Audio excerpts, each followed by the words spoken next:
Operation High Point, Rex 84, and a couple of other different scenarios that we're going to be looking at today. Now, you might say, what the hell are you talking about, Dave? Well, first off, I just want to say very quickly that if you haven't heard of Operation High Point or Rex 84, Rex 84 is in the public domain.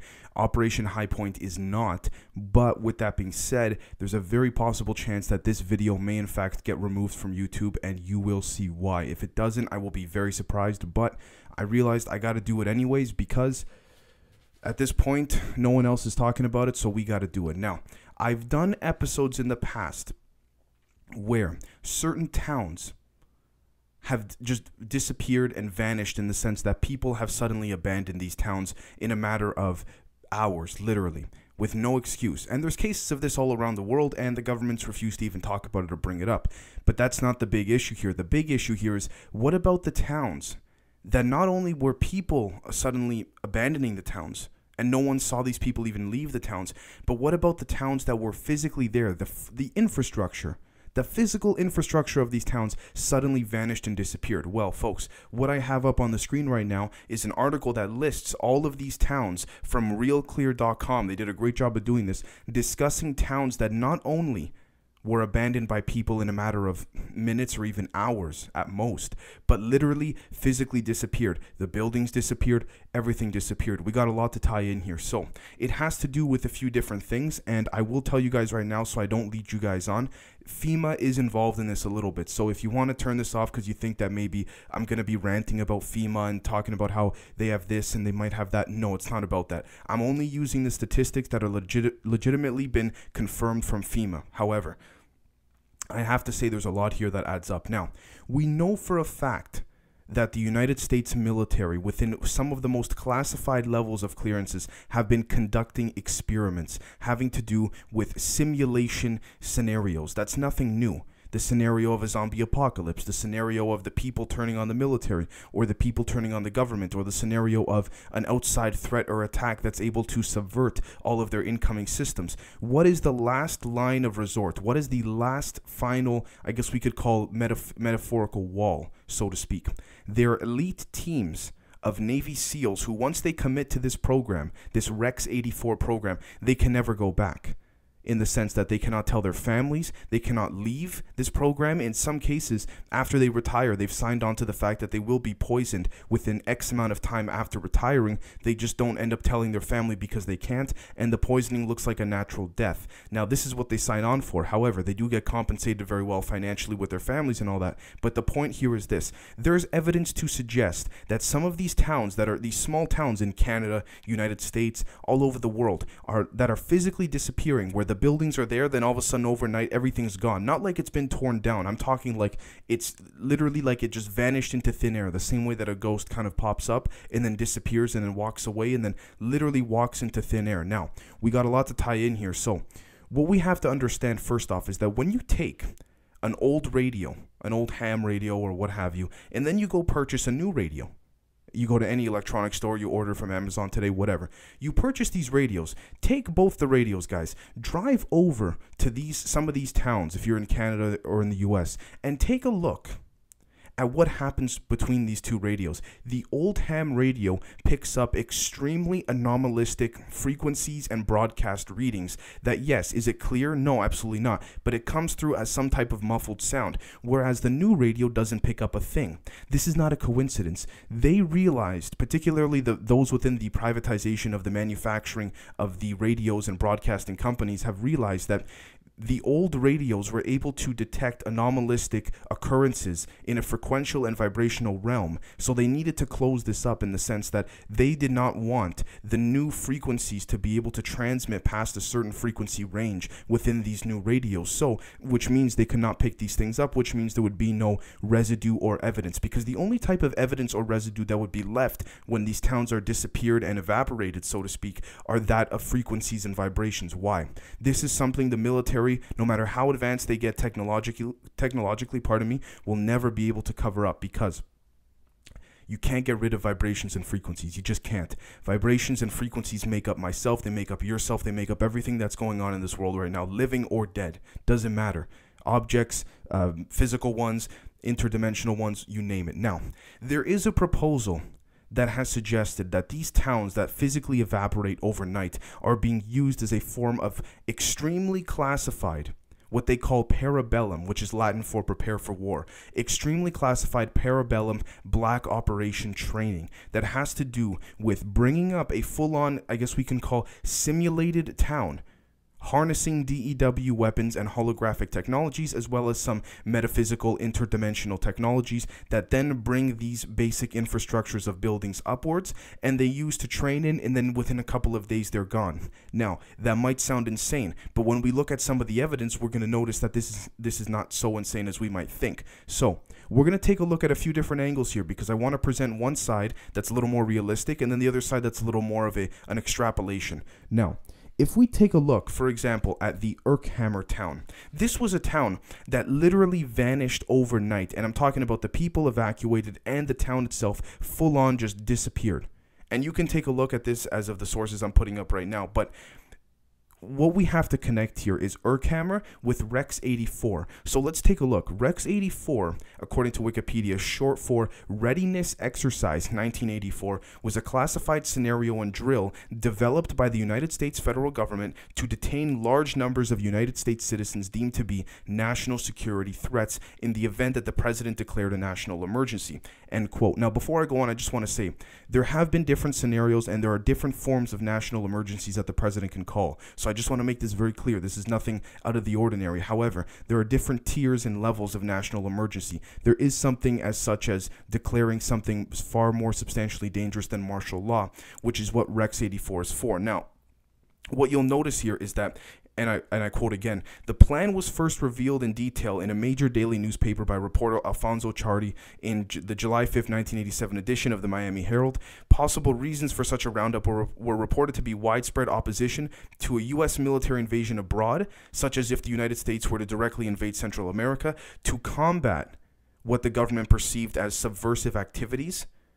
And the plan, this is the most interesting part, guys. The plan also authorized the military to direct ordered movements of civilian populations at state and regional levels, according to Professor Diana Reynolds, end quote. Now, I'm not trying to fearmonger. I'm not trying to say something is coming because of what's going on with COVID. Nothing to do with that. What I'm trying to say here is that when we look at the top level layers of what these plans legally allow them to do, what we're going to notice is that there's a lot more, and a lot of politicians themselves don't know this, but there's a lot more classified levels underneath that. Now, you might say, Dave, you skipped over the whole scenario of simulated towns. How could that even be possible? Well, going back to the radio example and going back to what I said at the beginning of the episode regarding High Point, what I want you guys to also understand was that High Point is a series of documents that detail the ability to literally, through partly the Stargate process documents of the CIA as well, that can literally bring towns and form them in a matter of minutes, harnessing DEW weapons. Now, what type of material is propped up to keep these buildings in place?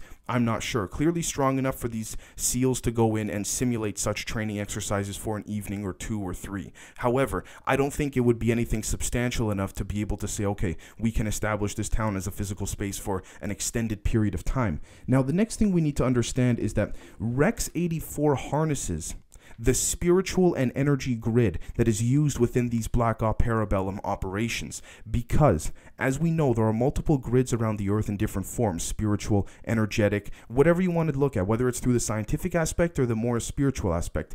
It's not hard to fathom the idea of being able to manifest a town or a small structure of loose coordinated objects and physical objects from one realm to another. Now, there are reported cases of instances where this technology is indeed possible. And we have to take a step back and we have to say, this is connected to the Aqualate and Rhyolite clearances that Phil Schneider has spoken about. However, what we also have to understand too is that there's something that just occurred that is proof of what happened and is proof of these simulated towns occurring. Now, I'm going to say this very carefully because I could get in trouble for this, which is why I didn't explain this in the very beginning, and this is why I'm explaining it halfway through the episode, because if this gets found out on YouTube, they might remove me from this. Now, I want you guys to pay attention very closely. The Nashville bombing, just bear with me here. I'm not trying to make connections where there are none. However, the gentleman, the 63-year-old gentleman that they're saying was he was mentally unstable and things like this. there's evidence to suggest this gentleman, was a former CIA operative. Now, what type of clearance he had and things like this is hard to say. There are some CIA agents, for example, that have absolutely no clue about anything going on higher levels. They're just analysts and things like this. However, this gentleman, because if you look into his history, he had a very shady history. And if you notice, and I'm not saying this is part of some big plan, but if you take a look, you'll notice that a lot of people who create these very terrible events have very shady pasts. Now, some of them are just literally mentally unstable people, and that's a terrible thing that they're mentally unstable. But the point here is that this Anthony Quinn gentleman, if I can recall his name correctly, was a former CIA agent who was responsible for analyzing the frequential blasts in which certain satellites would be able to be resisted. Now, this bombing allegedly, was he mentally unstable? Maybe, maybe not. I don't want to say he was or wasn't. However, there is a proposal, a very strong one, that suggests that he blew up this town in Nashville because of the AT&T 5G satellites being implemented. Now, I don't want to jump into 5G. I covered that a couple of days ago. However, there's evidence to suggest that these explosions are done on purpose in order to test frequential strength and vibrational resistance on a covert level that only those with the Aquacade and Rhyolite clearance would have. But there's also evidence to suggest that this was just a paranoid gentleman. Now, this is exactly how PSYOPs work. I'm not saying that he was guaranteed a former CIA agent and maybe he went rogue, or maybe he wanted to actually test. He was part of this operation to test and check the resistance of such satellites. Because what we do know is this: these types of commercial satellites are more important than the secret spy ones. Why? Implemented in these satellites, and the US is not the only country doing this. The other perfect example would probably be China, but they're implementing top secret spy malware, not just digitally or computationally. They're doing this in a frequential way as well. These chips that are being put inside these 5G satellites have the ability to vibrationally suppress people and frequentially suppress people as part of the Rex 84 and High Point documentation. And this all comes back to one thing. Was this gentleman put as part of his objective? Did he receive compensation for knowing he was going to get murdered? Was he under a form of mind control when he did this? All we know is this: the blast radius did not take down that tower, which tells people in the CIA that this may in fact work. Now, you might say, okay, Dave, you're kind of going all over the place. We need to understand this. So what we got to break down is that FEMA is the front, I guess we could say, institution or organization, whatever you want to call it, for these types of experiments. Now, the CIA has people inside FEMA that FEMA themselves don't even know about. And what FEMA does here is FEMA is responsible for controlling blast radiuses and creating camps that sort of seem like detention camps, to tell you guys the truth, that have the ability to control people through these commercial satellites. Not saying they got to be 5G, because listen, they've had this stuff in there for a few years now at the very least, within these commercialized, publicly set satellites. And so what happens here is that these satellite dishes broadcast and emit low vibrational frequencies, as something I mentioned in yesterday's episode as well, to suppress the minds of the people. Now, whether or not this Anthony Quinn gentleman knew what he was doing, or he was under the form of mind control, maybe from the very satellite that he was ordered to blow up, we don't know. But here's what we do know: the frequency and vibrational ranges of these weapons increase more and more and more, and that's the hidden aspect in all of this. They don't want us to find out about what's being hidden within these things, because vibrations and frequencies are the new form of asymmetrical weaponry and asymmetrical warfare. The traditional form of warfare is still always going to be there, but it'll be presented as more of a puppet show than anything else, right? So if we take a look, for example, at some of these towns from realclear.com that literally disappeared. We'll see some in Nunavut, Canada. We'll see some other ones in Iowa, and we'll see some other ones in Brazil as well. I mean, they're all over the place. We'll see some in North Carolina. There's a whole list of them. And so it's one thing when a town or two disappears, but I'm talking about people leaving and abandoning this town. That's weird enough. But imagine you drive through a small town, you're going on a road trip or something, and then on your way back, that town's not even there. There's certain objects that are in place that are still there, but everything else has been it doesn't even look like it's been disassembled. It looked like the town was never there to begin with. So we have to look at all of this and say, okay, how much of a role is FEMA playing with respects to this? How many people within FEMA truly know what's going on here? How many Navy SEALs are being trained in this very secretive Black Op PARA-BELLUM operation, which ties in directly with FEMA, which ironically ties in with Rex 84, which is something the media will never bring up anymore. And then we also have to look at all the controversial FEMA scenarios. Now, yes, I do want to say FEMA has had some stories about them in the past that have turned out to not be true. But at the same time, that is exactly how you hide things in plain sight. You get these mainstream media organizations, CNN, Fox, MSNBC, all these guys. You get them to spew things and spew conspiracies that are completely fake to cover for the real operational training that is going on the back end. So I want you guys to let me know what you think. There is a lot to connect here. I can go on about FEMA and the very shady things they've been doing, and I'm not going to lie, there have been some very controversial things, but I don't want to sit here and act like some nut job that is connecting everything to every little thing. I'm just trying to lay out the most important pieces for you guys, and I want you guys to let me know what you think with respects to the frequential evidence through the usage of basic radios. You get an old radio, you get a new one, you go to these places where these towns allegedly were, and the old radio starts going nuts, and then the new radio doesn't relay a single thing, at least from that of what the human ear can hear.